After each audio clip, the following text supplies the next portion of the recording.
U ovom poglavlju ću vam detaljnije objasniti sve opcije koje se odnose na ubacivanje CAD crteža, import. U tom cilju sam već otvorio novi Revit projekat, a njegov naziv možete vidjeti u vrhu ekrana. Pošto istoimeni fajl postoji u folderu sa primjerima za vežbanje, ne bi bilo loše da nakon odgledane lekcije sami ponovite prikazane operacije i na taj način učvrstite svoje znanje.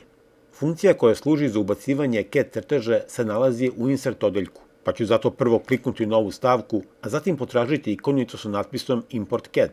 U okviru koji sledi će automatski biti prikazani svi AutoCAD fajlovi koji se nalaze u istom folderu kao i trenutno aktivan Revit projekat, pa mi neće biti teško da kliknem na odgovarajuću stavku i pređem na donji deo okvira, jer se tu nalaze opcije koje mi omogućavaju da kontrolišem boje ubačenih elemenata. Pre nego što nastavim dalje, želeo bih da vam skrenem pažnju na boje koje se nalaze na originalnom CAD crtežu. Kao što vidite, na njemu dominiraju crvene linije, a ako iz ove liste izaberem opciju Invert, malo korigujem poziciju novog elementa i sa Open zatvorim ovaj okvir, na ekranu će se pojaviti potpuno drugačiji crtež. Kao što vidite, Revit je potpuno promenio originalne boje, pa sada na ubačenoj osnovi umjesto crvene dominira svetlo plava. Meni ovakva promjena ništa ne znači, pa ću zato jednim izborom funkcije Undo poništiti posljednji korak i vratiti se na početno stanje. Ukoliko ne želite da se pri ubacivanju crteža na njemu vrše bilo kakve izmene, jednostavno izaberite opciju Preserve. Ja ću u tom cilju ponoviti čitav postupak i pri tome zadržati trenutno izabrane opcije, jer mi najviše odgovara da čitav crtež preuzmem u originalnoj formi.